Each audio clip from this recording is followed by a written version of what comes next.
একটি আবদ্ধ রুমে পড়ে আছে 4টি মেয়ের উলঙ্গ দেহ। তাদের প্রত্যেকের দেহ থেকে মাথা কেটে নেওয়া হয়েছে।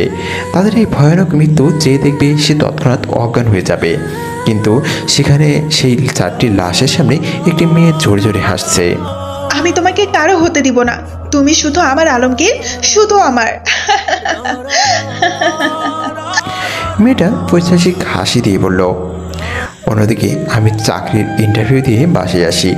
বাসায় ঢোকা মাত্রই আম্মু জিজ্ঞেস করে, কিরে তোর চাকরি হলো?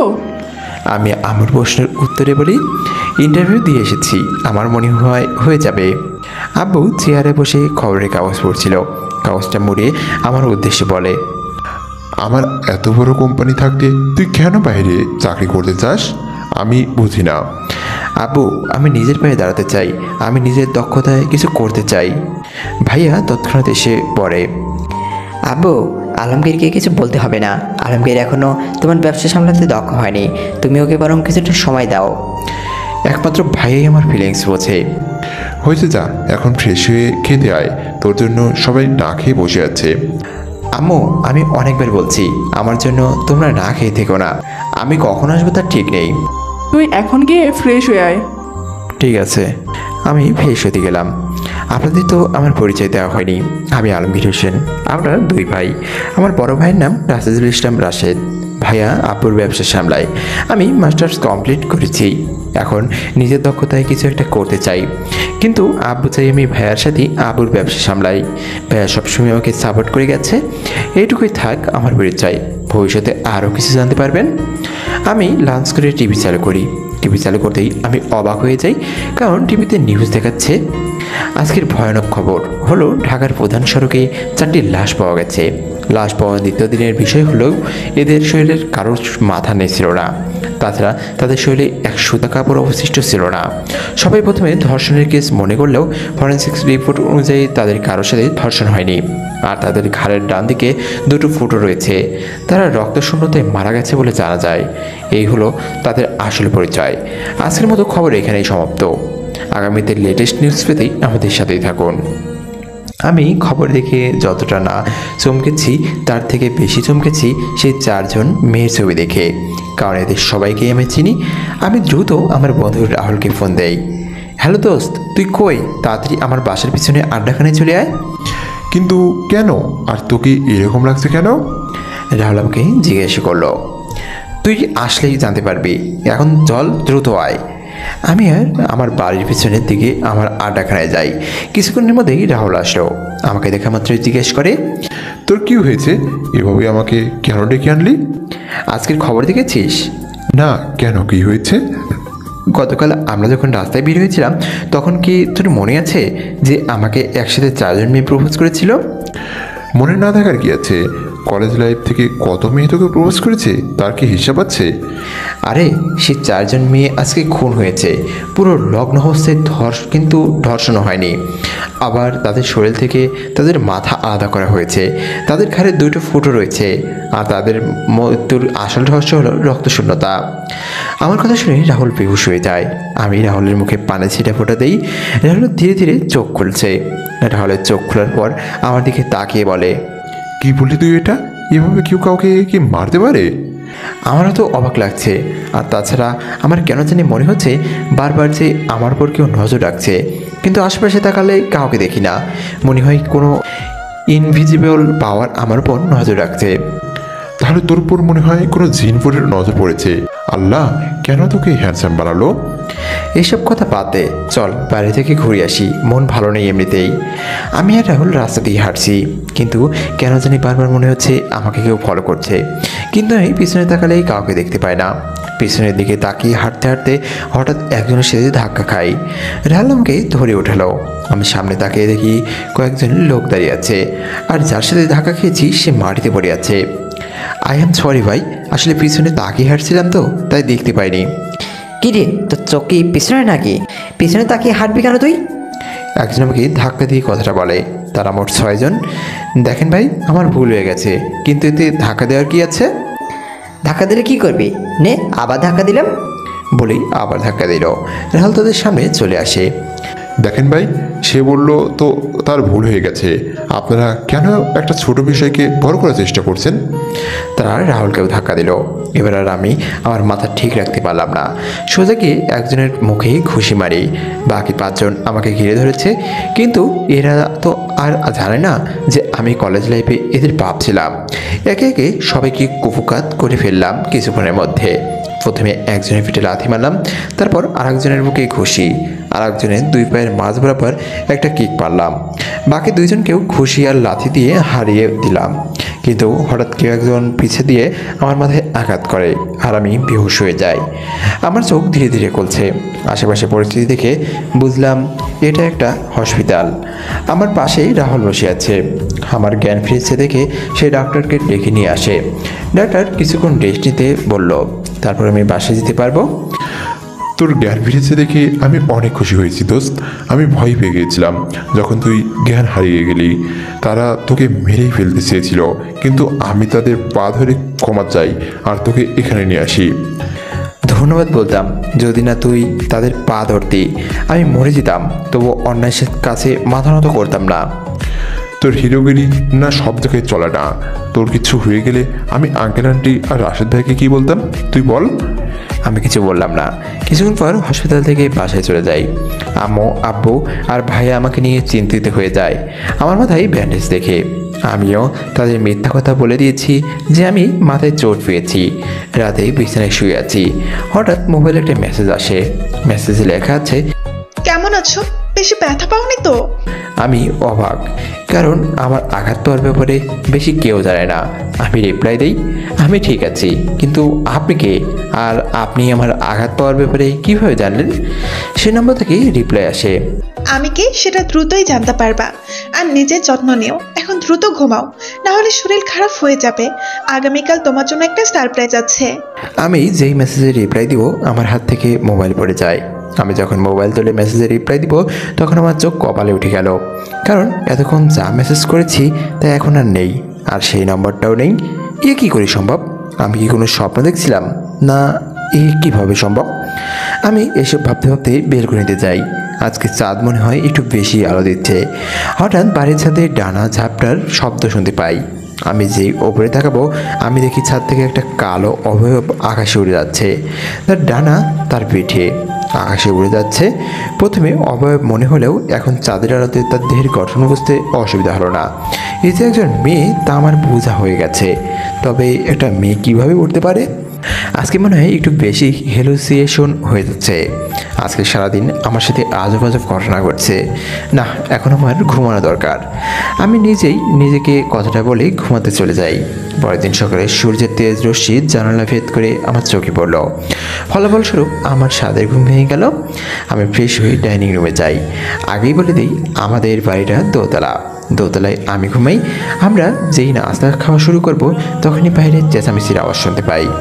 আমি, ভাইয়া, আম্মু আর আব্বু বাইরে দৌড়ে যাই। তারপর বাইরে যা দেখি তা দেখে আমাদের সবার কলেজের পানি শুকিয়ে যাই ভয়ে। আমাদের বাড়ির সামনে গাছে কয়েকটা লাশ ঝুলে আছে। লাশের অবস্থা দেখে যে কেউ ভয় পেয়ে যাবে, আর দুর্বল হৃদয়ের মানুষগুলো তো হার্ট অ্যাটাক করবে নিঃসন্দেহ। আমি, ভাইয়া, আম্মু, আব্বু বাড়ির ভিতরে ঢুকিয়ে বাইরে গিয়ে দরজা লাগিয়ে দেই। তারপর আমরা 2 জন সেই গাছের কাছে যাই। লাশের অবস্থা দেখে আমরা সেই মেয়েগুলোর লাশের কথা মনে পড়ে গেল। যেই মেয়েগুলোর মতো এই ছেলেগুলোর মাথা শরীর থেকে আলাদা, শরীর পুরোটা উলঙ্গ, শরীর ফ্যাকাশে হয়ে গেছে রক্ত শূন্যতায়। ঘাড়ের পাশে 2টা ছিদ্র আছে। দেখে মনে হচ্ছে কেউ যেন এদের রক্ত শুষে নিয়েছে। তাদের মাথাগুলো লাইন করে রাখা আছে। আমি তাদের চেহারা দেখে চমকে যাই, কারণ এরা তারাই যাদের সাথেই গতকাল আমার মারামারি হয়েছে। আর তাদের কপাল খোদাই করে লেখা আছে সারপ্রাইজ সারপ্রাইজ। লেখা থেকে গতকালকের মেসেজের কথা মনে পড়ে গেল। তার মানে গতকালকে আমার দেখা সব ঘটনা ভ্রম ছিল না। তখনই আমার সামনে রাহুল এসে পড়ে। আমি ভাইয়াকে বিদায় জানিয়ে রাহুলের সাথে এক সাইডে যাই। সেখানে কোনো মানুষ নেই। দেখলি ব্যাপারটা? আমার ব্যাপারটা ভালো ঠেকছে না। গতকাল মারামারি হলো তার সাথে, আর আজকে তার এই অবস্থা। আমি মেনে নিতাম তাদের সে খুনের সাথে তোর কোনো সম্পর্ক নেই, যদি না তাদের লাশ অন্য জায়গায় পাওয়া যেত। কিন্তু এদের লাশ তোর বাড়ির সামনে পাওয়া গেছে, আর অনেক বিকৃতভাবে এদের খুন করা হয়েছে। তুই কি কিছু জানিস এ ব্যাপারে?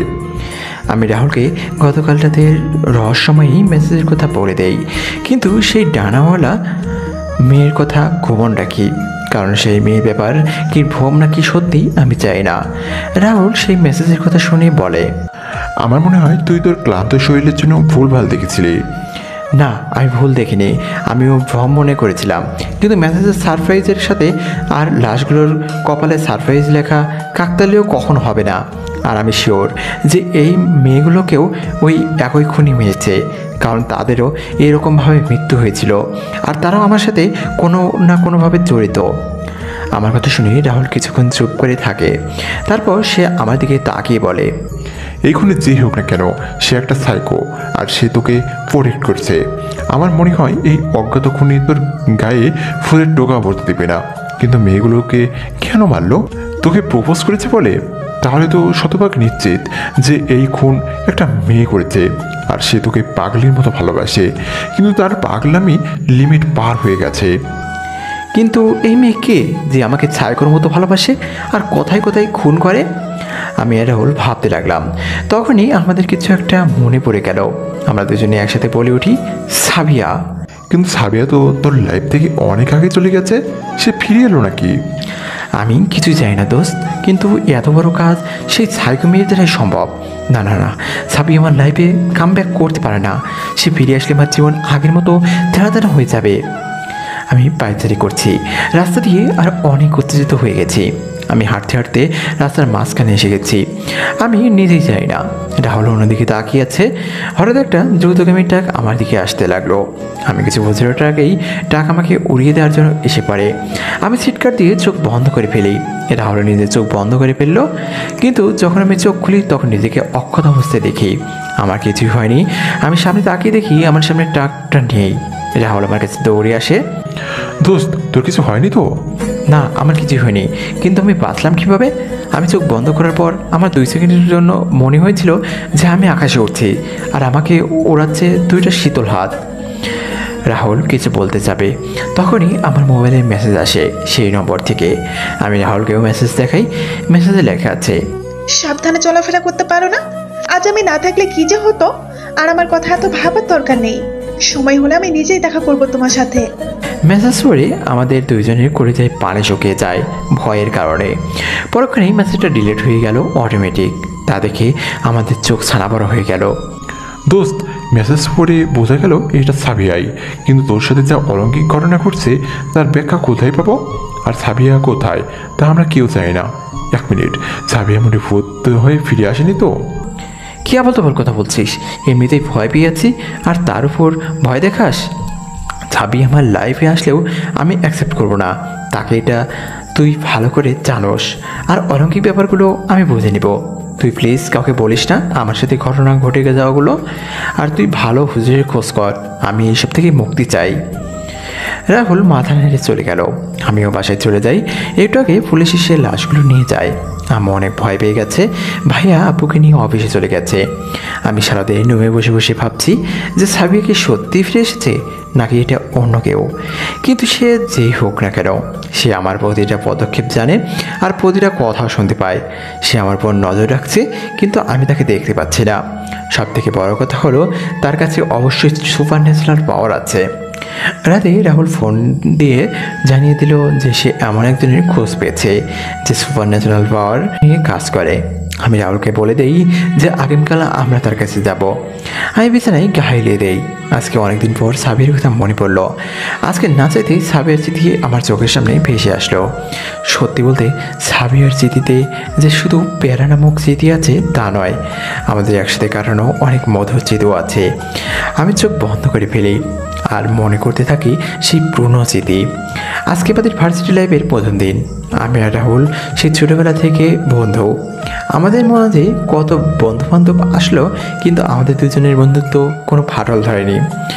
আব্বু আমাকে গাড়ি নিয়ে যেতে বললেও আমি সাধারণভাবে চলতে পছন্দ করি, তাই রিক্সায় গেলাম রাহুলের সাথে। কয়েকদিন ভার্সিটিতে থাকার পর আমাদের অনেক বন্ধু হলো। 1 বছর পার হতে না হতেই সেকেন্ড ইয়ারে উঠি। আমি ছোটোবেলা থেকেই গরম মেজাজে ছিলাম, কিন্তু আমার মাথা গরম হয় কোনো অপরাধ দেখলে।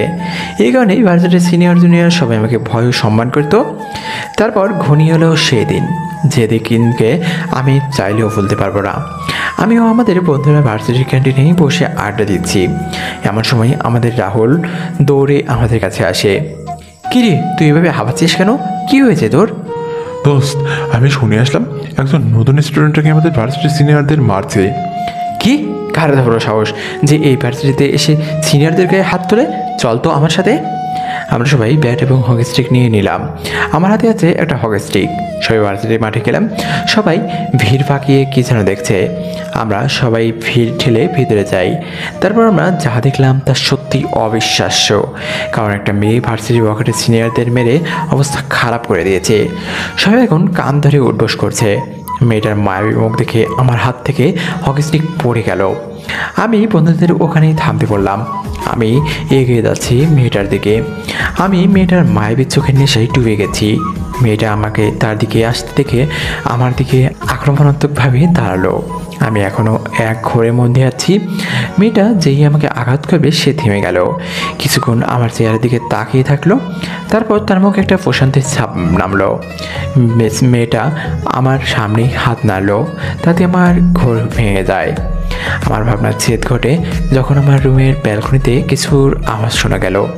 আমি চোখ খুলে ব্যালকনিতে দিকে এগিয়েছি। ব্যালকনিতে কিছুই নেই। যখন আমার রুমে ফিরে আসবো তখন কোনো জায়গায় জানোয়ারের শব্দ শুনতে পাই। আমি ব্যালকনি দিয়ে নিচে তাকাই। নিচে তাকিয়ে যা দেখতে পাই তাতে আমার শরীর ঠান্ডা হয়ে গেছে ভয়ের কারণে। একটা আজব আর ভয়ঙ্কর জন্তু যার অস্তিত্ব এই পৃথিবীতে আছে কিনা আমার সন্দেহ আছে। সেই ক্রিয়েচার আমাদের বাগানের চার পায়ে দাঁড়িয়ে আছে। সেই জন্তু আমাকে দেখা মাত্রই আমার উপর ঝাঁপে পড়ে। আমি চিৎকার দিয়ে দুই হাত দিয়ে নিজের চোখ জোড়া বন্ধ করে ফেলি। চোখ বন্ধ করার পর কিছুক্ষণ অপেক্ষা করি। কানে শুধু ডানা চাপড়ানোর আওয়াজ শোনা গেল। আমি চোখের সামনে থেকে হাত সরাই, কিন্তু সামনে কিছুই দেখতে পাচ্ছি না। হয়তো এটাও ভ্রম ছিল, নয়তো অন্য কিছু। এমন সময় রুমে আব্বু আম্মু আর ভাইয়া এসে পড়ে। তোর কি হয়েছে? এভাবে চিৎকার কেন দিলি? ভাইয়া, তেমন কিছু হয়নি, খারাপ স্বপ্ন দেখেছি তাই ভয়ে চিৎকার দিয়ে উঠি। কত বড় হয়েছিস আর এখনও স্বপ্ন দেখে ভয় পাস? এভাবে চললে তোকে কে বিয়ে করবে? আগে ভাইয়াকে বিয়ে দাও, তারপর আমারটা নিয়ে ভাববো। এখন যাও, আমি ঘুমাবো। সবাই রুম থেকে চলে যায় আর আমি হাফ ছেড়ে বিছানায় বসে পড়ি। ভারতে থাকি একটু আগে হলো কি সব কিছু যদিও ভ্রম হয়, তাহলে সেই ডানা ঝাপটানোর আওয়াজ কি আমার ভ্রম? আমাদের বাড়ি থেকে কিছু দূরে জঙ্গলে গিয়ে পরে একটা নেকড়ে দানব। একটু আগে আকাশে উঠছিল সেই দানবটি। সামনে উড়ে আসে একটি মেয়ে ভ্যাম্পার। তুই কেন আমার কাছে বাধা হয়ে দাঁড়িয়েছিস? তুই কি জানিস না যে আমাদের সাথে লাগা মানে তোর মৃত্যুকে স্বাগতম করা? আমি সব জেনে এই রত্নক্ষেত্রে নেমেছি। তুই মনে হয় ভুলে গেছিস যে আমি কে। এক্ষুনি চলে যা, না হলে তোর রাজ্যে ফিরে যেতে পারবি না। নেকড়ে মানবটি কিছু না বলে ঝাঁপিয়ে পড়ে সেই ভ্যাম্পারের উপর। ভ্যাম্পারটি তার ডানাজোড়া বের করে উড়ে এগিয়ে যায় দানবদের দিকে। টার্গেট মিস হওয়ার আরও ক্ষিপ্ত হয়ে যায় দানবটি। সে আরও প্রবল বেগে আঘাত করার জন্য ঝাঁপিয়ে পড়ে, কিন্তু ভ্যাম্পারটি এবার আরও কোনো সুযোগ না দিয়ে তার দুটো ধারালো দাঁত ঢুকিয়ে দেয় মানবটির ঘাড়ে। একটু পর দানবটি রক্তশূন্য হয়ে লুটিয়ে পড়ে। দানবটির শরীর গায়েব হয়ে যায় একটু পর। তারপর সেই ভ্যাম্পারটি তার ডানাজোড়া নিজের পিঠে ঢুকিয়ে নেয় এবং তার ক্ষিপ্ত দাঁতজোড়া নিমিষেই মিশে যায় তার মুখের ভিতরে। ভ্যাম্পারটি নিজের সুন্দর নবনী দেহে ফিরে এসে চলে যায় জঙ্গল থেকে। তার মুখে এখনও দানবটির রক্ত লেগে আছে। পরের দিন সকাল হতে না হতেই আমি রাহুলের সাথে সেই জায়গায় যাই। সেখানকার কথা হলো, রাহুল বলেছিল আমরা এখন দাঁড়িয়ে আছি একটা বাংলোর সামনে। দোস্ত, আমি খবর পেয়েছি যে এখানে একজন তান্ত্রিক থাকে যে কারো দাদু আর ভূত প্রেতের উপর কাজ করে। দেখ দোস্ত, আমি এগুলো বিশ্বাস করি না, তবে আমার একবার মনের শান্তির জন্য এখানে এসেছি। তোর খবর যদি ভুল হয় তাহলে তোকে উল্টো করে ঝুলিয়ে রাখবো। আরে একেবারে পাক্কা খবর নিয়ে এসেছি আমি আর রাহুল বাংলার ভিতরে যাই। আশেপাশের পরিবেশটা ভূতুরে লাগছে। দরজায় হাত দিতেই দরজা খুলে গেল। বাংলার ভিতরে মানুষের কঙ্কাল, মাথার খুলি, আরও অনেক কিছুই আছে। আমার মনে হচ্ছে আমি কোনো হরর মুভির সেটে বসে আছি। রাহুল ইশারায় একজনের কাছে যেতে বলল। আমি আর রাহুল তার কাছে যাই। লোকটাকে দেখতে পুরাই গাঁজাখোর লাগছে, তবে আমি শুনেছি যে এইসব কালো জাতি নিয়ে যারা কাজ করে তাদের এরকমই দেখতে লাগে। সেই লোক আমাদের ইশারায় তার কাছে বসতে বলল। আমরা তার কাছে বসলাম। কি জন্য এসেছো তোমরা? গতকাল আপনার সাথে আমার কথা হয়েছিল। এই যে আমার বন্ধু, এর সাথেই আজব আজব ঘটনা ঘটছে। তান্ত্রিক আমার দিকে তাকিয়ে আমার মাথায় হাত রেখে তিনি চোখ বন্ধ করলো। তারপর বিড়বিড় করে মন্ত্র বলতে লাগলো। তার মন্ত্র বলা শেষ হলে আমি আমার মাথা থেকে তার হাত সরিয়ে দাঁড়িয়ে পড়লেন। তার চেহারা দেখে মনে হচ্ছে সে ভয়ঙ্কর কিছু দেখেছে। তোমার সাথে কোনো কালো জাদুর এক ভয়ঙ্কর কোনো শক্তি আছে, তবে তার থেকে তোমার ভয়ের কিছু নেই। আমি এই প্রথম অনুভব করলাম কোনো কালো জাদু কাউকে রক্ষা করছে। তাহলে এখন কী করবো আমরা? তোমাদের কিছুই করতে হবে না। উপরওয়ালার মসজিদে তুমি খুব শীঘ্রই তোমার সব প্রশ্নের উত্তর খুঁজে পাবে। এখন যাও, আমার কাজ আছে। আমরা বাইরে এসে পড়লাম, কিন্তু ভিতরে চলছে মহাতাণ্ডব, যার আভাস বাইরে থেকেই পাচ্ছে না। বাংলার ভিতরে সেই তান্ত্রিক মাথা নিচু করে হাঁটু গেড়ে বসে আছে, আর তার সামনে দাঁড়িয়ে আছে এক রমণী, যে সাধারণ কেউ নয়। তার পিঠ দিয়ে বের হচ্ছে বড় দুইটা কালো ভয়ানক ডানা, আর তার মুখ দিয়ে বের হচ্ছে আছে তীক্ষ্ণ দুইটা দাঁত। আমরা হাঁটছি রাস্তা দিয়ে, কিন্তু বরাবরের মতো মনে হচ্ছে কেউ আমাকে ফলো করছে। বরাবর মনে হচ্ছে অদৃশ্য দুইটা চোখ আমাকে দেখছে। আমি রাহুলকে ইশারায় জোরে জোরে হাঁটতে বলে হাঁটা শুরু করলাম। হাঁটতে হাঁটতে একটা দোকানে যাই। সেখানে গিয়ে কিছু একটা কিনে রাস্তার জনমানবহীন একটা গলিতে ঢুকে পড়ি। তারপর গলির মাথা বরাবর দোকান থেকে কেনা পাউডারের প্যাকেট খুলে ছিটিয়ে দেই। রাহুল আমাকে কিছু বলবে, তার আগে আমি তাকে চুপ করিয়ে দেই। আমরা লুকিয়ে পড়ি এক কোণে। আমি রাহুলকে আঙ্গুল দিয়ে পাউডার ছিটানো জায়গায় চোখ রাখতে বলি। আমরা দুইজন চোখ কান খোলা রেখে গলির মাথায় নজর রাখি। হঠাৎ সেই পাউডারের উপর কারো পায়ের ছাপ স্পষ্ট ফুটে উঠল। রাহুল হা হয়ে তাকিয়ে আছে সেই দিকে। আমি জানতাম হয়তো এরকম কিছুই হবে। মানুষ দেখা যাচ্ছে না, কিন্তু তার পায়ের ছাপ স্পষ্ট রয়েছে। পায়ের ছাপ এগোচ্ছে সামনের দিকে। রাস্তায় থাকা একটা বস্তা আমি হাতে নিয়ে সেই পা যেদিকে এগোচ্ছে তার পিছন দিক দিয়ে আমি মাপ মতো অদৃশ্য ব্যক্তিকে বস্তার ভিতর ঢুকিয়ে দেই। বস্তার ভিতরে থাকা ব্যক্তি ছটফট করতে থাকে, কিন্তু আমি আর রাহুল বস্তার মুখ চেপে ধরেছি।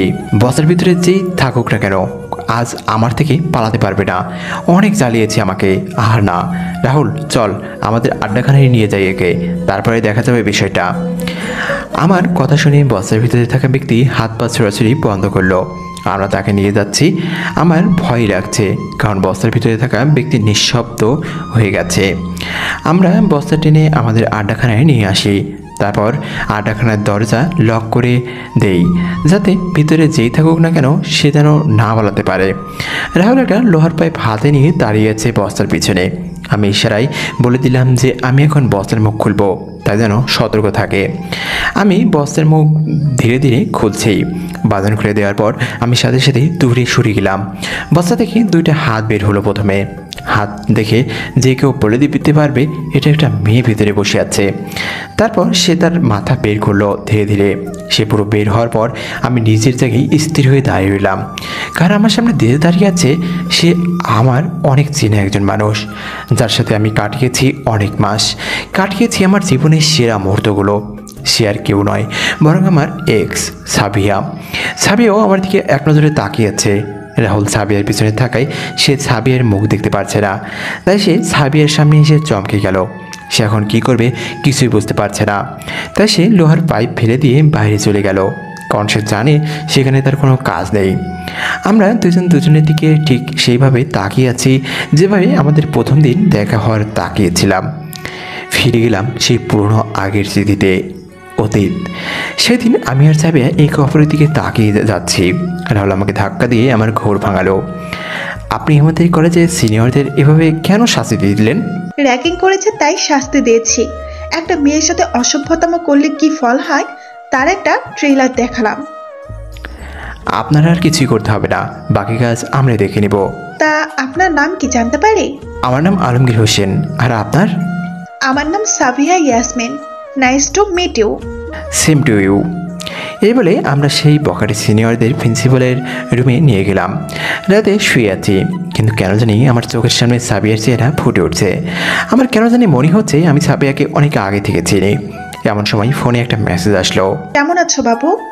মেসেজ দেখে আমি অবাকের চরম সীমায় পৌঁছে গেছি। আমি রিপ্লাই দিলাম, কি আপনি? আর আমাকে বাবু কেন বললেন? অপর পাশের নম্বর থেকে মেসেজ আসলো। এটা না হয় পরে জানতে পারবেন। আমি সেই নম্বরে ফোন দিলাম, কিন্তু আশ্চর্যের বিষয় হলো নাম্বার বন্ধ বলছে। আমি কিছু না ভেবে ঘুমিয়ে পড়লাম। দিন ভার্সিটির প্রাঙ্গণে বসে আছি আমি আর রাহুল। সেই সময় সাবিয়াকে দেখলাম আর আমার দিকে আসছে। আমি সেদিকে না তাকিয়ে নিজেদের আড্ডায় মনোযোগ দিলাম। সাবিয়া আমাদের কাছে এসে শুধু জিজ্ঞেস করলো, কি আপনাদের সাথে আড্ডায় যোগ দিতে পারি? কিন্তু কেন? আর আমরা তো তোমার থেকে সিনিয়র। আপনি নিশ্চয়ই রাহুল ভাইয়া। আমি সাবিহা। আসলে আমি এসেছি আপনার বন্ধু আলমগীরকে একটা কথা বলতে, সেটা বলে চলে যাব। আমাকে আবার কি বলবেন? তেমন কিছু বলার নেই, শুধু এতটুকুই বলতে চাই। আপনাকে আমার খুব ভালো লাগে। আমি আপনাকে ভালোবেসে ফেলেছি। এখন আমার ক্লাস আছে, আমি গেলাম। আর আপনি আমাকে উত্তরে যা বলবেন তা বলার দরকার নেই। আজকে থেকে আমরা প্রেমিক প্রেমিকা। এই ফলেই সাবিয়ার 1 মিনিটও ধারণা, সে তৎক্ষণাৎ চলে গেল। আমি আর রাহুল হা হয়ে তাকিয়ে আছি। এর আগেও আমাকে অনেক মেয়ে প্রপোজ করেছে, কিন্তু এরকমভাবে কেউ করেনি। এই মেয়ে কি পাগল হলো নাকি? এভাবে কেউ প্রপোজ করে? তোর কি মতামত? আমি আর কি বলবো? আমি হ্যাঁ বলি বা না বলি, সাবিয়া কি বলে গেল শুনলি না? হ্যাঁ, এখন কি করবি? সাবিয়া দেখতেও খারাপ না, প্রেমটা করে ফেল। আমি রাহুলের কথাই কোনো উত্তর দিলাম না। ভার্সিটি ক্লাস শেষে হতেই সবাই বের হচ্ছে ক্লাস থেকে। সেই সময় আমি সাবিয়াকে ডাক দিলাম। হ্যাঁ বলো, কি বলবা? আজকে থেকে তুমি আমার বয়ফ্রেন্ড, তাই আমি তোমাকে তুমি করেই বলবো। আরে আস্তে কথা বল, আর আমাকেও তো কথা বলার সুযোগ দাও। সবসময় তুমিই তো কথা বলো। ঠিক আছে, কি বলবা বলো। তুমি কি পাগল টাগল নাকি? এভাবে কেউ প্রপোজ করে? আমাকে জিজ্ঞেস করলে না আমি কি চাই? দেখো আলমগীর, আমি সবসময় সোজাভাবে কথা বলতে পছন্দ করি, তাই আমি আমার মনের কথা তোমাকে বলে দিয়েছি। আর তোমার মতামত কি তা আমার জানা প্রয়োজন না, তাও তোমার সন্তুষ্টির জন্য শুনবো। বলো। আমি তোমাকে কেন ভালোবাসবো? কেন ভালোবাসবে না? আমার মধ্যে কি কমতি আছে? তুমি রূপ দেখে কাউকে পছন্দ করবে না, এটা আমি জানি। আর আমার মন কিরকম তা জানার জন্য তোমাকে আমার সাথে সময় কাটাতে হবে। তুমি তো দেখি আমার ব্যাপারে সব জানো। সত্যি বলতে আমিও তোমাকে প্রথম থেকেই ভালোবেসে ফেলেছিলাম, কিন্তু এখন তুমি যেহেতু তোমাকে প্রপোজ করেছো, তাই আমিও আর ভাববো না। আজকে থেকে আমরা রিলেশনে যাব। তবে হ্যাঁ, আমাকে ছেড়ে কখনো যাবে না, সবসময় আমার কাছে থাকবে। নিঃসন্দেহে। তবে হ্যাঁ, আমার একটা শর্ত আছে। তুমি কোনো মেয়ের দিকে নজর দিতে পারবে না, এটাই আমার শর্ত। যে হুকুম মেরি রানী। এভাবেই আমাদের ভালোবাসার জীবন শুরু হয়েছিল। আমি যেমন সাবিয়ার যত্ন নিতাম, তেমনি সাবিয়া আমার টেক কেয়ার করতো। তবে আমার প্রতি সাবিয়ার পাগলামি দিন দিন বেড়েই যাচ্ছিল। আমি আমার কোনো ফ্রেন্ডসদের সময় দিতে পারতাম না। সবসময় সাবিয়ার সাথে সময় না কাটলে সাবিয়া রাগ করে। সাবিয়া আমার প্রতি ভালোবাসা দেখে আমার খুব ভালো লাগে, তবে তার পাগলামি আমার কাছে অসহ্য লাগে। মাঝে মাঝে তার পাগলামি এতটা বেড়ে যায় যে আমার অসহ্য লাগে। একদিন আমি আমার ক্লাসের এক মেয়ে ক্লাসমেটের সাথে পরীক্ষার বিষয় নিয়ে আলোচনা করছিলাম। তখন সাবিয়া আমাদের দূর থেকে দেখে অনেক রেগে যায়। পরের দিন আমি ভার্সিটিতে আসতেই জানতে পারি যে সাবিয়া আমার সেই ফ্রেন্ডকে এমনভাবে মেরেছে যে তার ঠিক হতে প্রায় 1 মাস সময় লাগবে। এটা কী ধরনের পাগলামি সাবিয়া? তুমি আমার বান্ধবীকে কেন মারলে? কেন, তোমার লাগলো নাকি? মেরেছি তাকে আর ব্যথা পেয়েছো তুমি? এটাকে আমি কি ধরে নেব আলমগীর? তুমি চুপ করো, কোনো কথা বলবে না। সে শুধু আমার ক্লাসমেট, আর কিছুই না। তোমার সাথে রিলেশন হওয়ার পর থেকে আমি আমার বন্ধুদের সাথে কথা বলা কমিয়ে দিয়েছি, আর তুমি কিনা আমাকে সন্দেহ করছো? আমি তোমাকে সন্দেহ করি না আলমগীর, কিন্তু তোমার আশেপাশে কোনো মেয়েকে দেখলে আমার গা জ্বলে ওঠে। আমার বারবার মনে হয় যে তুমি আমার থেকে দূরে চলে যাবে, তাই তোমার পাশে আর কাউকে দেখলে আমার সহ্য হয় না। সাবিয়া, তুমি কি জানো তুমি দিন দিন সাইকো হয়ে যাচ্ছ? তোমার পাগলামি বেড়ে যাচ্ছে। তোমার একটা সাইকিয়াট্রিস্ট দেখানো উচিত। হ্যাঁ, আমি পাগল হচ্ছি তোমার প্রেমে। তোমার জন্যই দিন দিন সাইকো হয়ে যাচ্ছি। তুমি কেন বোঝো না যে আমি তোমাকে ভালোবাসি? এটাকে ভালোবাসা বলে না, এটাকে পাগলামি বলে।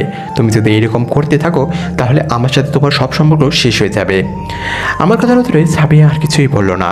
বেশ কয়েকদিন সাবিয়া ঠিক ছিল। তার সাথেই আমি কথা বলা কমিয়ে দিয়ে আবার বন্ধুদের সাথেই কথা বলা শুরু করে দেই। এখন সাবিয়ার সাথেই কলেজ প্রাঙ্গণের বাইরে আর কথা বলা হয় না। একদিন আমাদের কলেজের নতুন ম্যাডাম আসে। তিনি আমাদের দেখে 2-3 বছরের সিনিয়র। সে কেউ দেখলেই বলবে আমাদের সমবয়সী। একদিন ম্যাডাম আর আমি কলেজের ক্যান্টিনে বসে আমাদের এক্সাম নিয়ে কথা বলছিলাম আর হাসাহাসি করছিলাম।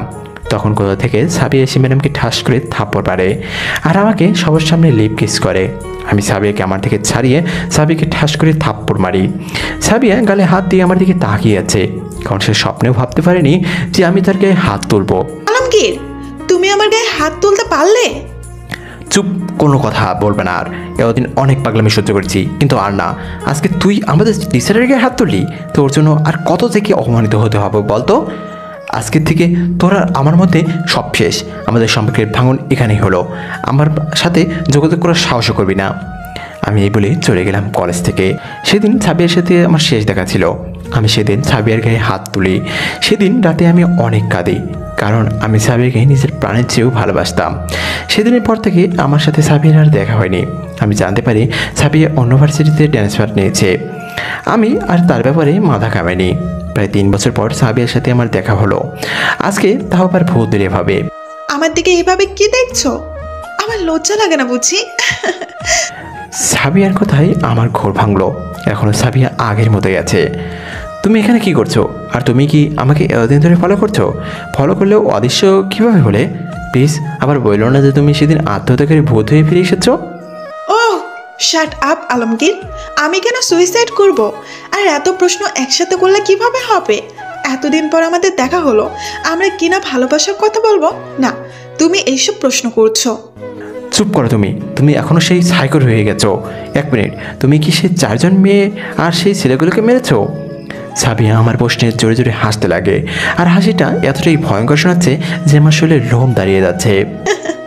হ্যাঁ, আমি মেরেছি তাদের। মেয়েগুলোর সাহস কিভাবে হয় তোমাকে প্রপোজ করার? আর সেই ছেলেগুলোই বা কিভাবে সাহস হয় আমার ভালোবাসার মানুষের গায়ে হাত তোলার? তাই আমি তাদের এমনভাবে মেরেছি যে আর কেউ তোমার দিকে নজর দিতে বা হাত তুলতে 100 বার ভাববে। সাবিয়া এই বলে আবার জোরে জোরে তার পৈশাচিক হাসি শুরু করে। আমার ভয় লাগছে। আমার সামনে এই কোন সাবিয়া যে আমার জন্য পাগল ছিল? সেই সাবিয়া পুরো সাইকো, সাথে একজন খুনি। চুপ করো তুমি। তুমি কি জানো যে তুমি একটা সাইকো আর খুনি? তোমার চিকিৎসা দরকার। আমি পুলিশকে ফোন দিচ্ছি। এই বলে আমি রুম থেকে বের হলাম। রুম থেকে বের হতেই দেখি রাহুল দরজার সাথে দাঁড়িয়ে আছে। তার মানে সে এতক্ষণ আড়ি পেতে আমাদের কথা সব শুনছে। বন্ধু, আমি তোদের সব কথা শুনেছি, কিন্তু আমার কাছে এটা পরিষ্কার হলো না যে সাবিয়া ইনভিজিবল কিভাবে হতো। হ্যাঁ, আমারও জিজ্ঞেস করা হয়নি ব্যাপারটা। চল ভেতরে গিয়ে সাবিয়াকে জিজ্ঞেস করি। আমি আর রাহুল ভিতরে গিয়ে চমকে যাই, কারণ সেখানে সাবিয়া নেই। পুরো রুমে একটাই দরজা, কিন্তু সেটা আমি লক করে রেখেছিলাম। তাহলে সে পালালো কীভাবে? রাহুল আমার গা ঘেঁষে দাঁড়ালো। বন্ধু, আমার খুব ভয় লাগছে। এই সাবিয়া কোনো মানুষ না, এর হচ্ছে কোনো বেদাত্তা। তা না হলে মিনিটে মিনিটে কীভাবে গায়েব হয়ে যায় সে? জানি না রে, তবে আমি শিওর যে সাবিয়া মারা যায়নি। সাবিয়া এখনও বেঁচে আছে, কিন্তু আমি এটা বুঝতে পারছি না যে সাবিয়া অদৃশ্য কীভাবে হয়। রাহুল কিছু বলল না, কারণ এর উত্তর রাহুলের কাছে নেই। আমরা বের হয়ে যাই আড্ডাখানা থেকে। রাহুলে চলে যায় তার বাসায়, আর আমি চলে যাই আমার বাসায়। রাতে শুয়ে শুয়ে ভাবছি যে সাবিয়া কীভাবে অদৃশ্য হয়। এমন সময় আমার মোবাইলে একটা ফোন আসে। আমি ফোন রিসিভ করি। আসসালামু আলাইকুম স্যার, আপনি আমাদের অফিসের ইন্টারভিউ দিয়েছিলেন চাকরির জন্য। আপনি আমাদের পোস্টের জন্য উপযুক্ত, তাই আমরাই আপনাকে অ্যাপয়েন্টমেন্ট করতে চাইছি। আপনি আগামীকাল এসে অ্যাপয়েন্টমেন্ট লেটার নিয়ে যাবেন, আর পরশু থেকে আপনার জয়েনিং। জি ধন্যবাদ আপনাদের। আজ আমি অনেক খুশি, কারণ আমি নিজের যোগ্যতায় একটা চাকরি পেয়েছি। হঠাৎ আমার চোখ ব্যালকনির দিকে যায়। আমি সেখানে তাকাতেই একটা ছায়া সেখান থেকে সরে যায়। আমি সেদিকে মনোযোগ না দিয়ে ঘুরিয়ে পড়ি, কারণ আগামীকাল আমার জন্য অনেক গুরুত্বপূর্ণ দিন। পরের দিন সকালে আমি সবাইকে বলি অফিসের উদ্দেশ্যে রওনা দিলাম। আজকে আমি অনেক খুশি, কারণ নিজের যোগ্যতায় কিছু করার এক আলাদা মজা আছে। আমি আপন মনে হাঁটছি, কিন্তু আমার হঠাৎ মনে হচ্ছে যে আমার পিছনে কেউ আছে। আমি পিছনে দেখাই, কিন্তু কাউকে দেখতে পাই না। তার মানে সাবিয়া অদৃশ্য হয়ে আমার পিছু পিছু আসছে। আমি মনে মনে ভেবে অফিসে চলে এলাম। সেখানে রিসেপশনিস্টের থেকে আমি অ্যাপয়েন্টমেন্ট লেটার নিলাম। আগামীকাল থেকে আমার জয়েনিং। আমি অফিস থেকে সোজা চলে যাই রাহুলের বাসায়। দোস্ত, আমার চাকরি হয়ে গেছে। এইমাত্র অ্যাপয়েন্টমেন্ট লেটার নিয়ে আসলাম। আগামীকাল থেকে চাকরি শুরু। এটা তো অনেক ভালো খবর, কিন্তু সাবিয়ার ব্যাপারে কিছু ভেবেছিস? আমি জানি সাবি আমার পিছু পিছু এখানেও এসে গেছে, আর সে নিশ্চয়ই আমাদের কথা শুনছে। আমার এখন ফালতু বিষয়ে কথা বলার মতো বা ভাবার মতো সময় নেই। আজকে তোকে আমার লাইফের একটা সিক্রেট কথা বলবো। এমন কি সিক্রেট কথা আছে যে তুই আমাকে বলিস নাই? আমি একজনকে মন থেকে ভালোবাসি, যার কথা আমি তোকে জানাইনি। কি, তুই আমাকে এত বড় কথা বলিস নাই? তা কে সে ভাগ্যবতী মেয়ে? সাবিয়া নিশ্চয়ই। আরে ধুর, সাবিয়া কেন হবে? সাবিয়াকে কি কেউ ভালোবাসতে পারে? সে হলো একটা সাইকো। আমি এই কথা বলার পর আশেপাশে তাকাই, সাবিয়ার উপস্থিতি আমি টের পাচ্ছি, কিন্তু কোথায় সে? হঠাৎ রাহুলের রুম কাঁপতে শুরু করে। রাহুল আমার সাথে ঘেঁষে দাঁড়ায়। দোস্ত, হঠাৎ ভূমিকম্প কেন হচ্ছে? এটা ভূমিকম্প নয়, বরং সাবিয়ার রাগ। কি, তার মানে সাবি এখানেই আছে আর সে সব কিছু শুনে গেছে? আমি রাহুলের প্রশ্নের উত্তর দিলাম না। আমি সাবিয়ার উদ্দেশ্যে বলি, সাবিয়া তুমি এসব থামাও, আমি তো মজা করছিলাম, আমি জানি তুমি এখানে আছো, প্লিজ এসব থামাও। হঠাৎ রুম কাঁপাকাঁপি বন্ধ হয়ে যায়। তুমি এটা ভেবো না যে আমি তোমাকে এখনও ভালোবাসি, আমি তোমাকে আগের মতোই হেট করি। আমি রাহুলের বাসা থেকে চলে আসলাম। আজকে আড্ডা দিতে দিতেই যে কবেই সন্ধ্যা হয়ে গেছে তা বুঝতে পারিনি। সেই খুনগুলো হওয়ার পর থেকে সন্ধ্যার পর রাস্তায় তেমন কেউ একজন বের হয় না। আমি হাঁটছি জঙ্গলের পাশের রাস্তা দিয়ে। আমাদের বাড়িটা জঙ্গলের কাছাকাছি। হঠাৎ জঙ্গলের ঝোপঝাড় নড়ে উঠল। আমি ভয় পেয়ে যাই, কারণ সেখানে কোনো জন্তু থাকতে পারে। আমি চাই সেখান থেকে দৌড়ে পালিয়ে যাব, তখন ঝোপঝাড় থেকে একজন বৃদ্ধ খাটুরে বের হয়ে আসলো। বাবা, আমাকে একটু সাহায্য করবে? আসলে আমার পথে অনেক ভারী, তাই মাথায় তুলতে পারছি না। তুমি কি আমাকে মাথায় তুলতে সাহায্য করবে? কেন নয় চাচা, বলুন। বৃদ্ধ কাঠুরে সামনে সামনে হাঁটছে আর আমি পেছন পেছন হাঁটতে হাঁটতে জঙ্গলের অনেকটা ভেতরে চলে এসেছি। এবার আমার সন্দেহ হতে শুরু করলো। চাচা, কোথায় আপনার লাকড়ির বোঝা? জঙ্গলের আর ভিতরে যাওয়া আমার পক্ষে সম্ভব না।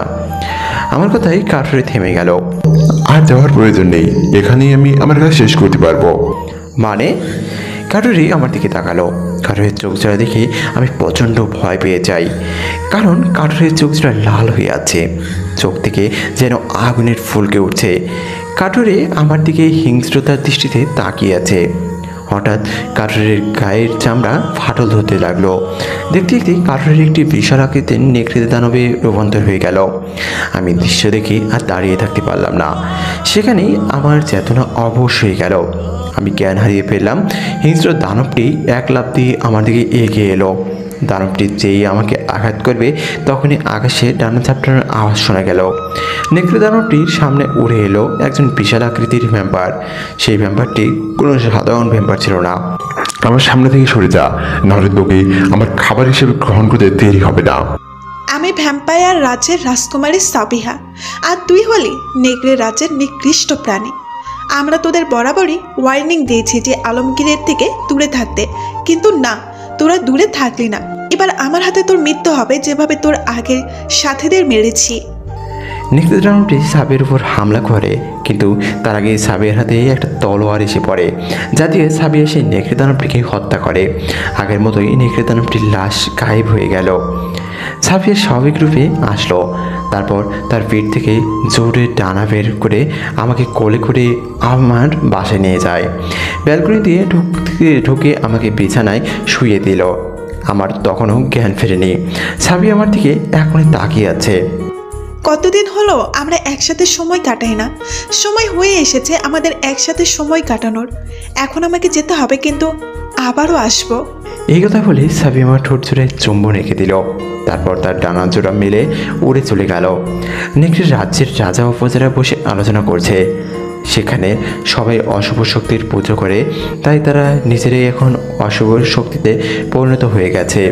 তাদের রাজা নেক্রেসিয়াস বসে আছে তার বিশাল রাজ সিংহাসনে। কাজ কত দূর এগিয়েছে?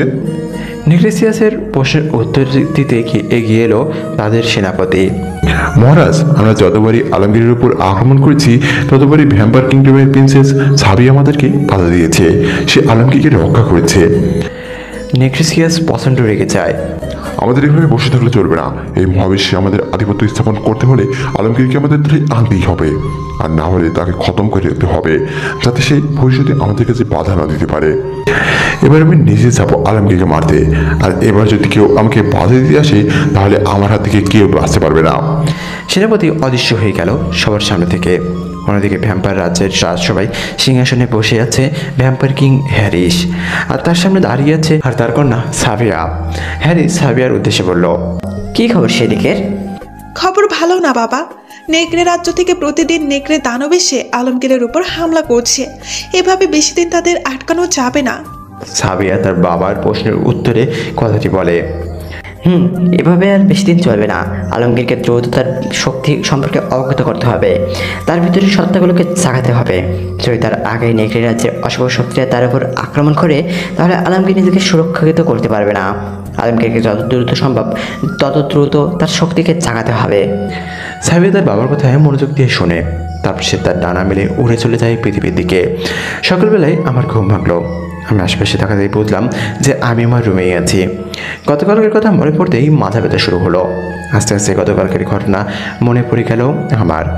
গতকালকে জঙ্গলের কথা মনে পড়তেই শরীর কেঁপে উঠল।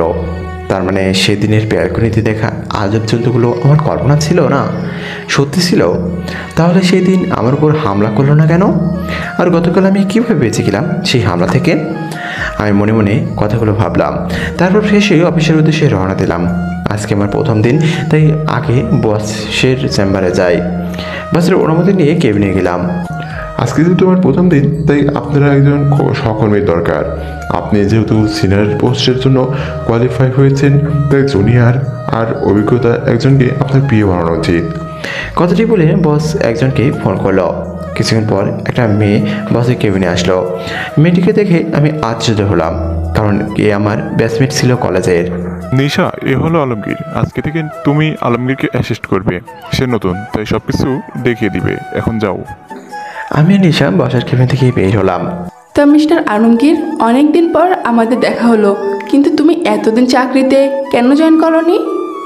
নিশার কথাই আমি উত্তর দিলাম। হ্যাঁ, অনেক দিন পর দেখা হলো, আর এতদিন ভালো কোনো চাকরি পাইনি, তাই জয়েন করিনি।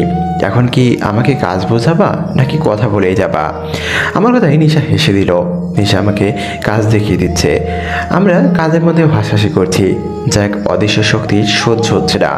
অফিস ছুটি হওয়ার পরেই কিছুক্ষণ কাজ করলাম, কারণ আজকে প্রথম দিন, তাই সব কিছু বুঝতে আমার দেরি হয়ে গেছে। আমার সাথে নিশাও রয়েছে। আলমগীর, তুমি চলে যাও, আমি 5 মিনিট পরে চলে যাব। ঠিক আছে। আমি অফিসের নিচে চলে এলাম। বিল্ডিংয়ের 7 তলা আর আমাদের অফিস 5 তলায়। নিচে নামার পর আমার মনে হলো আমি আমার মোবাইল ফোন আমার কেবিনে রেখে এসেছি, তাই আবার চলে গেলাম অফিসে। এদিকে পুরো অফিস ফাঁকা। নিজের সব কিছু গুছিয়ে এখন চলে যাবে, কিন্তু হঠাৎ একটা আওয়াজ আসলো। নিশা আওয়াজের পিছু গেল, কিন্তু সেখানে কাউকে দেখলো না। নিশা আবার অফিস থেকে চলে যাবে, অমনি আমার কেবিন থেকে কিছুর আওয়াজ আসলো। নিশা এবার ভয় পেয়ে গেল। সে ধীরে ধীরে এগোচ্ছে আমার কেবিনের দিকে, কিন্তু আমার কেবিন ফাঁকা। কাউকে না পেয়ে নিশা চেয়ে চলে যাবে, তখনই সাবিয়া নিশার সামনে আসলো। নিশা সাবিয়াকে চেয়ে না, কারণ নিশা আমার সাথে কলেজ পর্যন্ত লেখাপড়া করেছে। কে তুমি, আর এখানে কিভাবে আসলে? এই অফিস ছুটি হয়ে গেছে। নিশার প্রশ্নের উত্তরে সাবিয়া কিছু না বলে হিংস্রভাবে নিশার দিকে তাকিয়ে আছে। নিশা প্রচণ্ড ভয় পেয়ে গেছে। সাবিয়া একটা হুঙ্কার ছেড়ে নিশার গলা ধরে তাকে শূন্যে উঠিয়ে দিল। নিশার নিঃশ্বাস নিতে কষ্ট হচ্ছে। নিশা বারবার বলার চেষ্টা করছে যে সে তাকে ছেড়ে দেয়, কিন্তু নিশার মুখ থেকে কোনো কথাই বের হচ্ছে না। হঠাৎ করে সেখানে আমি এসে সাবিয়াকে ঠাস করে থাপ্পড় মারি। সাবিয়া নিশাকে ছেড়ে দিয়ে গালে হাত দিয়ে আমার দিকে তাকিয়ে আছে। সে জীবনে ভাবতে পারেনি যে আমি তাকে থাপ্পড় দিব। নিশার শ্বাস নিতে এখনো কষ্ট হচ্ছে। আমি নিশাকে একটা চেয়ারে বসালাম। আলমগীর, তুমি আমাকে মারতে পারলে? আমি সাবিয়াকে আর একটু থাপ্পড় দিলাম। এবার সাবিয়ার চোখ দিয়ে দুপুরে অস্ত্র ঝরে পড়ল। তুই কেন আমার পিছনে পড়ে আসিস? তোর সাথে আমার ব্রেকআপ হয়েছে অনেক আগে। তোর এই পাগলামের জন্যই আমি তোকে ছেড়ে চলে গিয়েছিলাম, আর আজকে তুই যা করলি তার জন্য আমি তোকে কখনোই ক্ষমা করতে পারবো না। আমার সাথে কেউ হেসে কথা বললে তুই তাকে মেরে ফেলবি? তাহলে তুই শুনে নে, আমি নিশাকে ভালোবাসি আর তাকে বিয়ে করব। এখন তুই চলে যা আমার সামনে থেকে, আর কখনো আমার সামনে আসবি না। আমি মরে গেলেও আসবি না, চলে যা। আমার মুখের কথা শুনে সাবিয়া আর সেখানে 1 মিনিটও থাকলো না। সে সাথে সাথে অদৃশ্য হয়ে গেল। আমি জানতাম সাবিয়া অদৃশ্য হয়ে যাবে, তাই অবাক হয়নি, কিন্তু নিশা প্রচণ্ড ভয় পেয়ে যায়। আমি আমার কেবিন থেকে মোবাইলটা নিলাম আর নিশাকে তার বাড়িতে পৌঁছে দিলাম। নিশাকে বারবার বলে দিলাম যাতে সে এসব ঘটনা ভুলে যায়। আজ প্রচণ্ড দেরি হয়ে গেছে, চারদিকে অন্ধকারে আচ্ছন্ন। আজকে কেন জানি শহরটা নীরব লাগছে।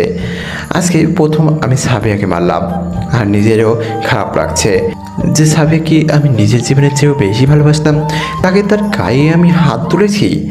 এইসব ভেবে নির্জন রাস্তা দিয়ে হাঁটছে। এমন সময় কিছু এসে আমাকে ধাক্কা দিল। আর উড়ে গিয়ে একটা গাছের সাথে ধাক্কা খেলাম। আমি ঠিকমতো দাঁড়াতে পারছি না, পিঠের হাড়গুলো মনে হয় ভেঙে গেছে। আমি সামনে দেখতে পেলাম একটা মানুষ সামনে নেকড়ে দানব দাঁড়িয়ে আছে, আমাদেরকে হিংস্রভাবে তাকিয়ে আছে। আমি কোনো মতে দাঁড়িয়ে পালানোর চেষ্টা করি, কিন্তু সেই নেকড়ে দানব এক থাবা দেয় আর আমি সেখানে লুটিয়ে পড়ি। আমার চোখ এখনো বন্ধ হয়নি, আমার পুরো শরীর রক্তে পড়ে গেছে। হঠাৎ আমার কানে ডানা ঝাপটানোর আওয়াজ আসলো।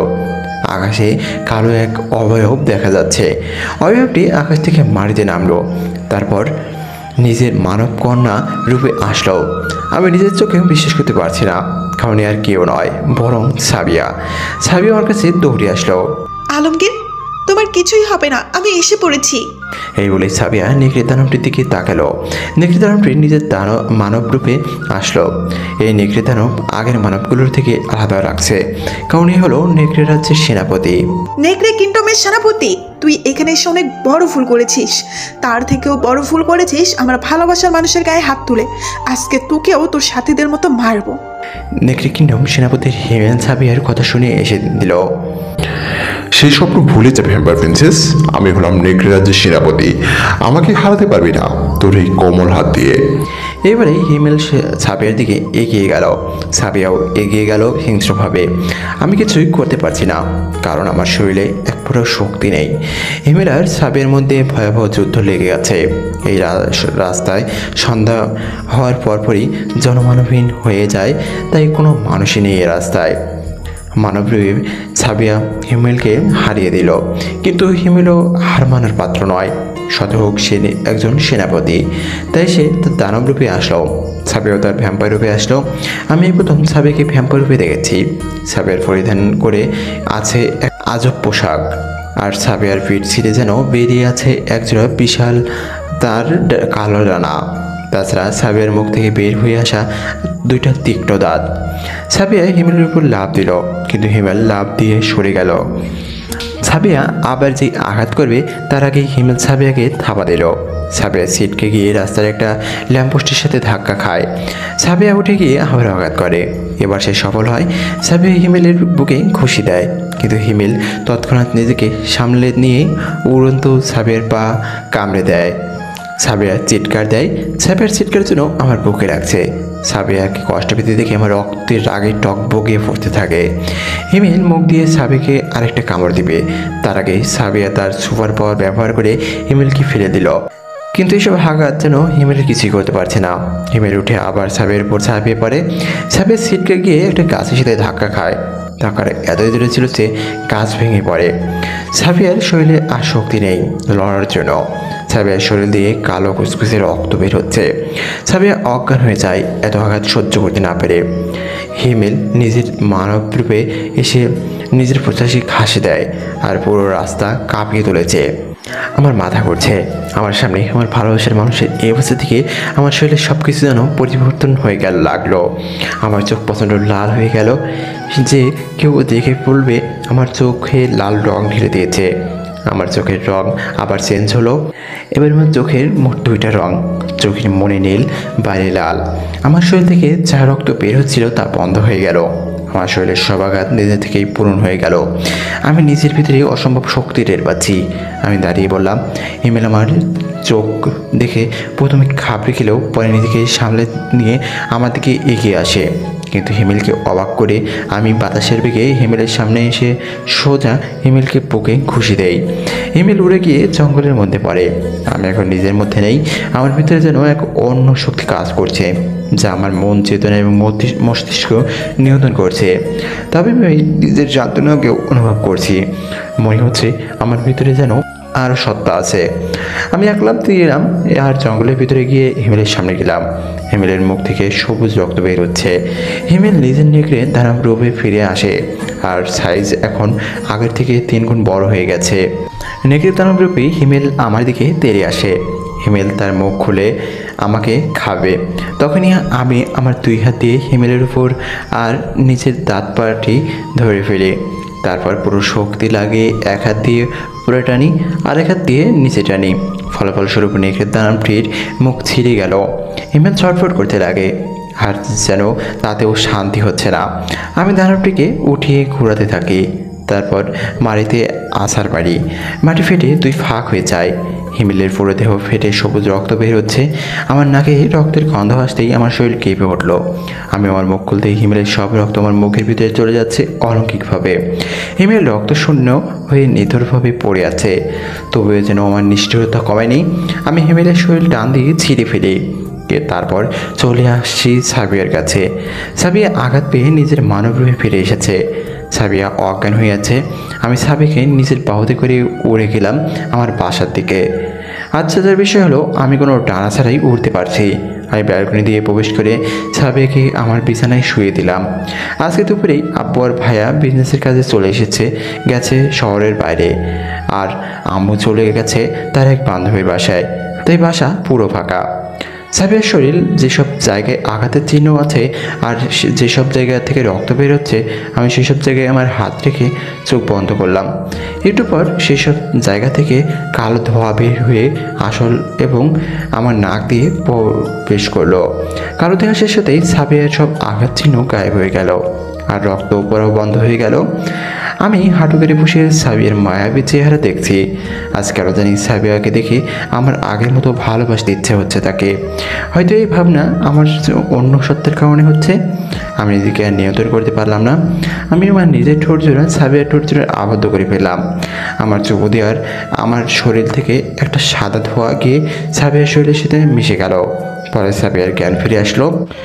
সাবিয়াও আমাকে চেপে ধরলো। আমরা দুইজন হারিয়ে গেলাম এক অজানা ভালোবাসার জগতে, যে জগতে আমি আর সাবিয়া ছাড়া কেউ নেই। মেতে উঠলাম সেই আদিম খেলায়। মধ্যরাতে সাবিয়া শুয়ে আছি আমার নগ্ন বুকের উপর। একটু আগেই আমরা মেতে উঠেছিলাম সেই বহু পুরনো আদিম খেলায়।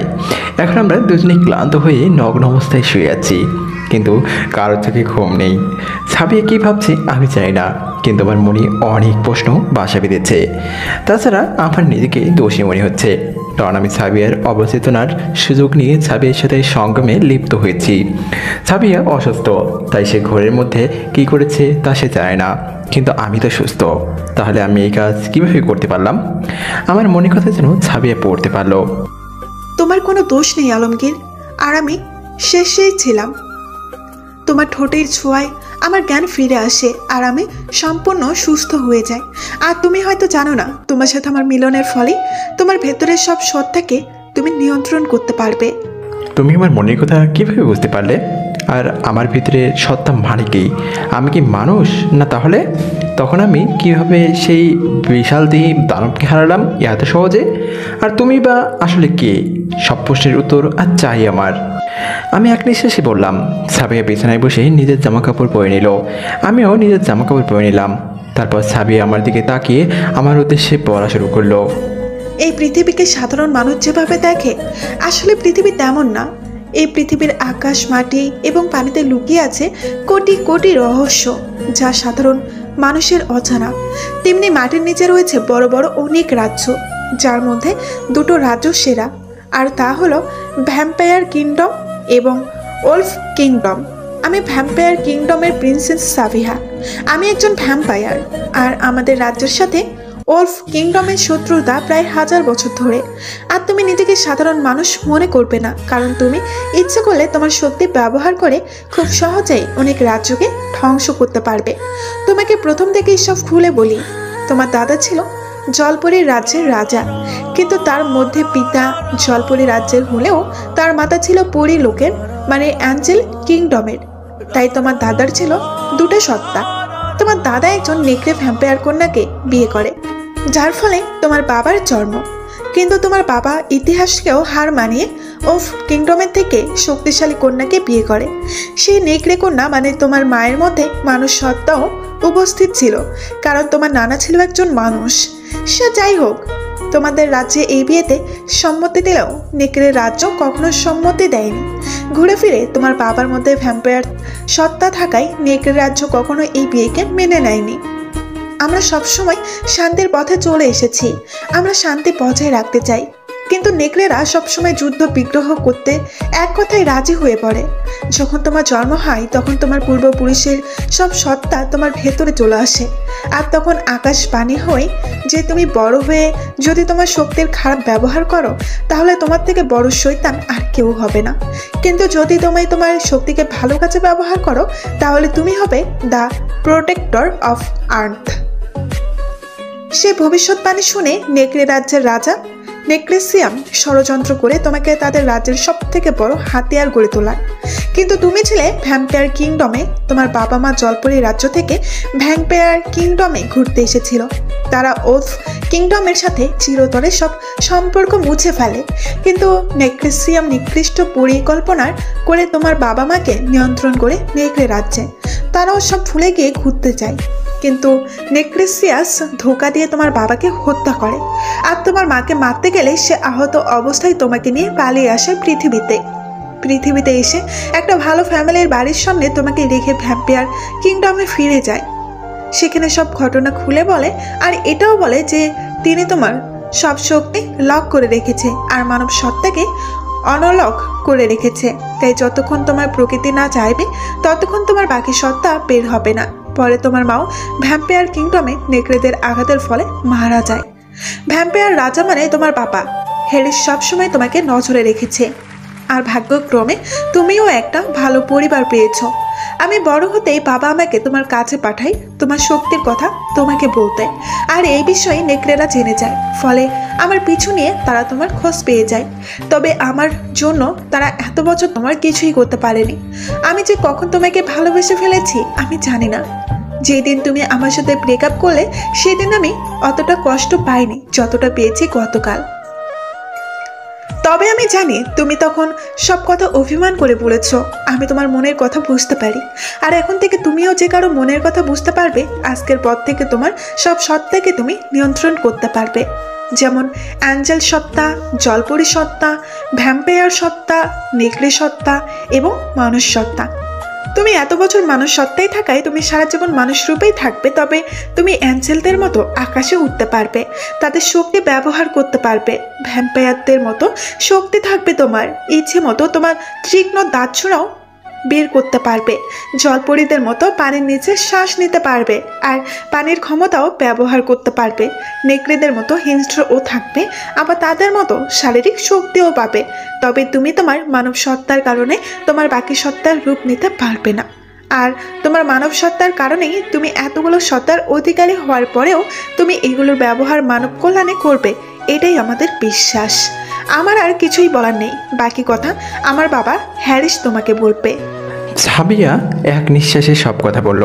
সাবিয়ার পুরো কথা শোনার পরেই আমি কী রিয়াকশন দিব তা আমি কনফিউজড। আমি এত শক্তির জন্য খুশি হব নাকি আমার বাবা মায়ের করুণ পরিণতি জেনে দুঃখ পাবো? তবে আমার একবার যখন পাওয়ার পেয়েছি আমি আমার আসল বাবা মায়ের মৃত্যুর প্রতিশোধ নিয়ে ছাড়বো। আমি এখনই ভ্যাম্পায়ার রাজ্যে যেতে চাই, তোমার বাবার সাথে কথা বলতে চাই। আমার মুখে এই কথা শুনে সাবি অনেক খুশি হয়। কিন্তু তোমার চাকরির কি হবে, আর তোমার পালিত বাবা মা আর ভাইয়ের কি হবে? সাবের প্রশ্নের উত্তরে বললাম, চাকরি ছেড়ে দিব, ভবিষ্যতে ভাইয়ের সাথে বিজনেসে সাহায্য করবো আপুকে। আর আমার এই পরিবারই আমার আসল পরিবার। এতদিন আমি যতটা ভালোবাসতাম এই পরিবারটাকে এখনও ততটাই ভালোবাসি। সময় হলে তাদের আমার ব্যাপারে সব খুলে বলবো, নাও বলতে পারি, সেটা সময়ই বলে দেবে। এখন আমার টার্গেটই হলো আমার বাবা মায়ের মৃত্যুর প্রতিশোধ নেওয়া। সাবিয়া বিড়বিড় করে কি যেন বলল, তারপর একটা পোর্টাল খুলে গেল। আমরা সেই পোর্টালের ভেতরে গেলাম। পোর্টালের পাশেই ভ্যাম্পায়ার কিংডম। ভ্যাম্পায়ার রাজ্য দেখে আমি অনেক অবাক হয়েছি, কারণ বাস্তবে আমরা ভাবি যে ভ্যাম্পায়ারদের মতো তাদের রাজ্য অনেক ভয়ানক হবে, কিন্তু না, তাদের রাজ্যও কম সুন্দর না আমাদের পৃথিবীর থেকে। আশেপাশে অনেক ভ্যাম্পায়ার যুবক যুবতী আছে। আমি সাবিয়ার পিছু পিছু হাঁটছি। সবাই সাবিয়াকে দেখে কুনিশ করছে, আর করবেন নাই বা কেন? সাবিয়া হলো এই রাজ্যের প্রিন্সেস। আমরা ভ্যাম্পায়ার প্যালেসের সামনে এসে পৌঁছালাম। প্যালেসের গেটে অনেক গার্ড আছে, কিন্তু তারা সাবিয়া আর আমাকে অনায়াসেই ঢুকতে দিল। আমরা ভ্যাম্পায়ার কিং হ্যারিসের সামনে দাঁড়িয়ে আছি। হ্যারিস আমাকে দেখে এগিয়ে আসে। Welcome Alamgir, welcome. আজ আমি অনেক খুশি, কারণ তুমি শয়তান ওলফদের খপ্পরে পড়নি। বাবা, তুমি কি জানো আলমগীর ওলফ রাজ্যের সেনাপতিকে মেরে ফেলেছে?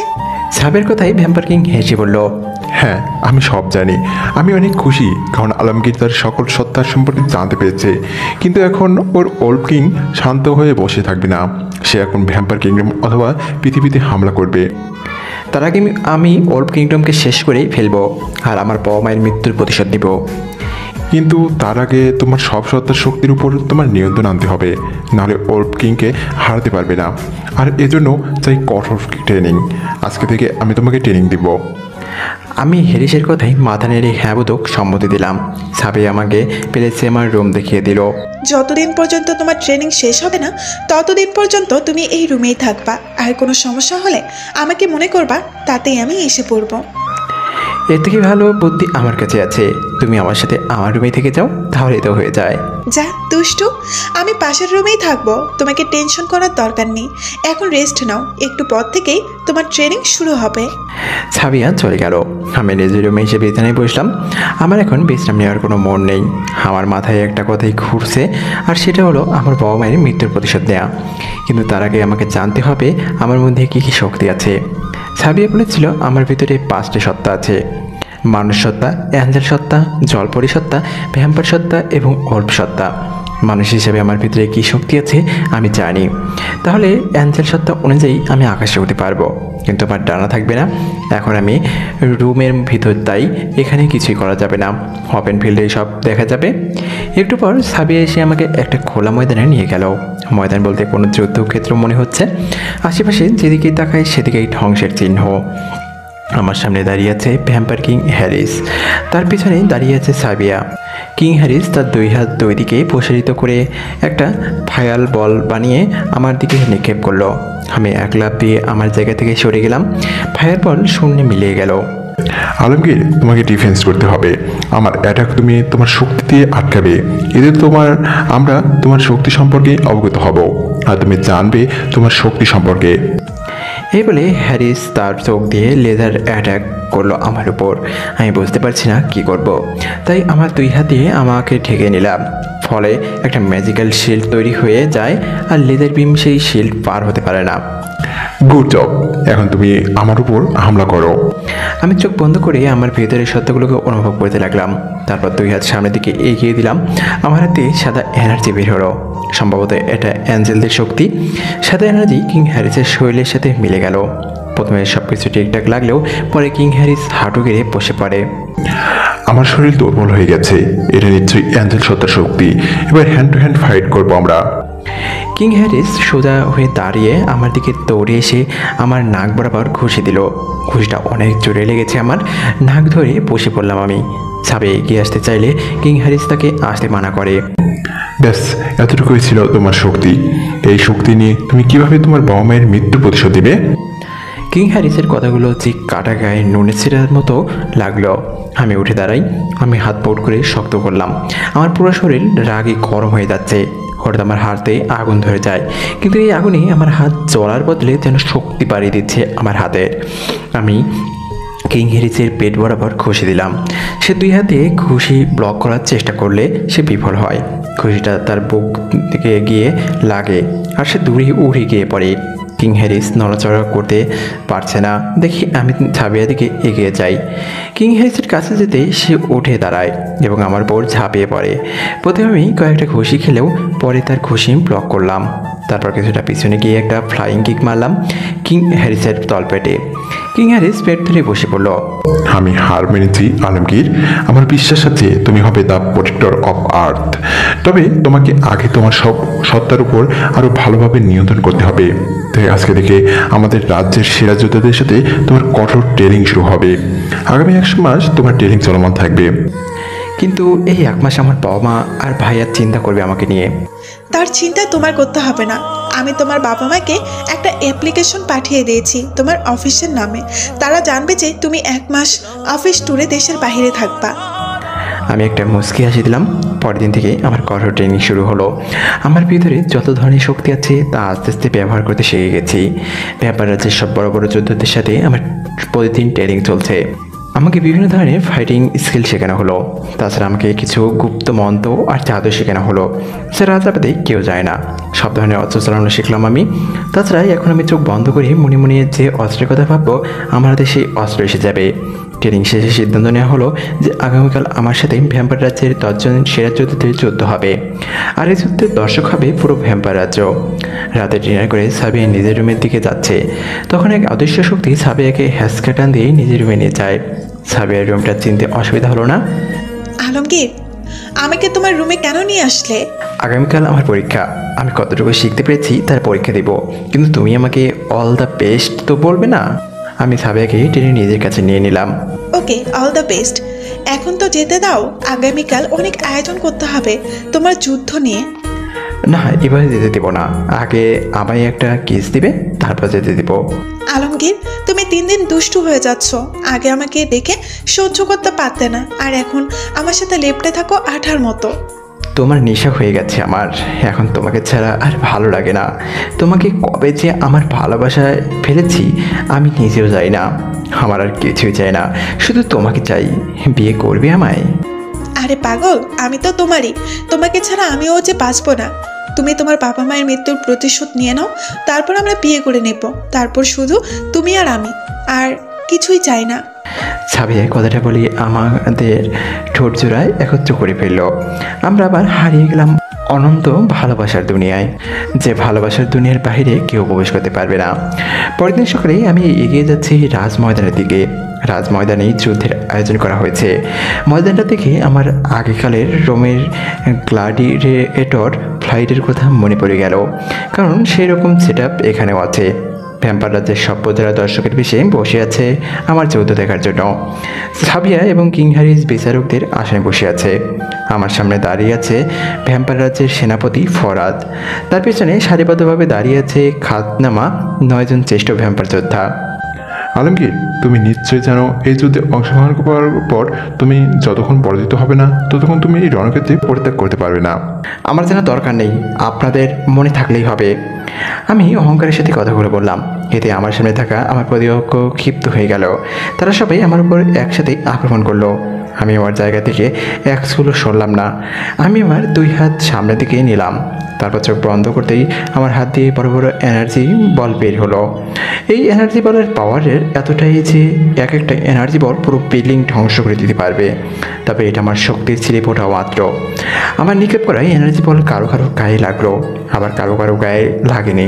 যাদের গায়ে লেগেছে তাদের তেমন কোনো ক্ষতি হয়নি। সেনাপতি ফরাদ পিছন থেকে বাকি 9 জনকে সামনে পাঠিয়ে দিল। সবাই সবার ভ্যাম্পায়ার অবতার রূপ নিয়েছে। আমার যেহেতু মানুষ রূপে আছে, তাই আমি সেই রূপেই সামনে এগিয়ে যাই। আমি আমার অ্যাঞ্জেল সত্তার শক্তি দিয়ে একজনকে হোয়াইট এনার্জি দিয়ে হামলা করি। সে দুর্বল হয়ে লুটিয়ে পড়ে। আরেকজনের মুখে ঘুষি দিতে সে ছিটকে গিয়ে পড়ে, কিন্তু আমার 2টো হাত 2 জন ভ্যাম্পায়ার ধরে ফেলে।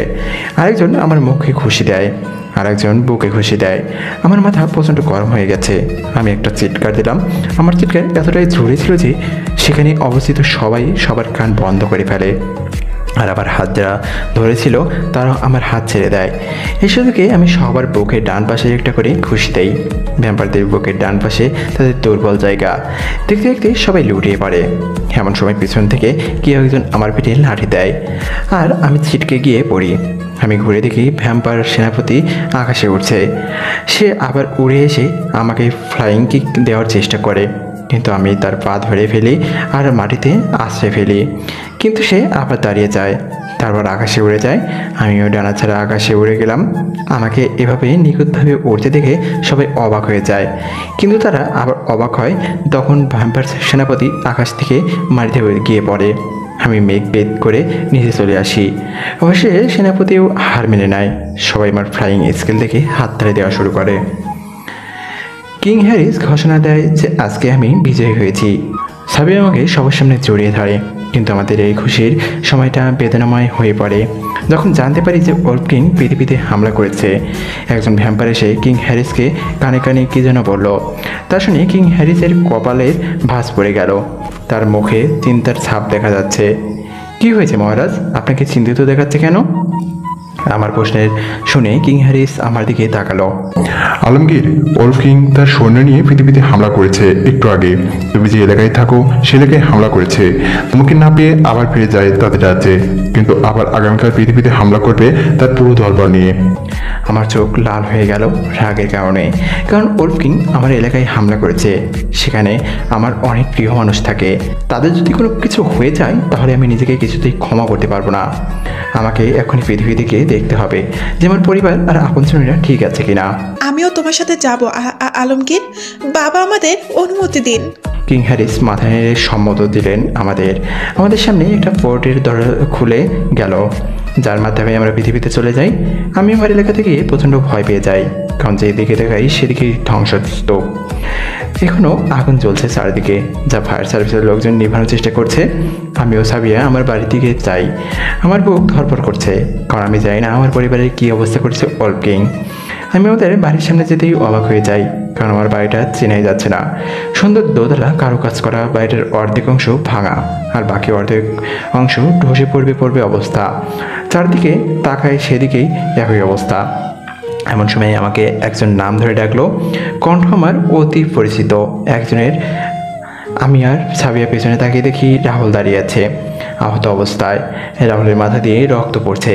রাহুল কাঁদছে। আমাকে দেখেই রাহুল জড়িয়ে ধরে। দোস্ত, তুই এতদিন কোথায় ছিলি?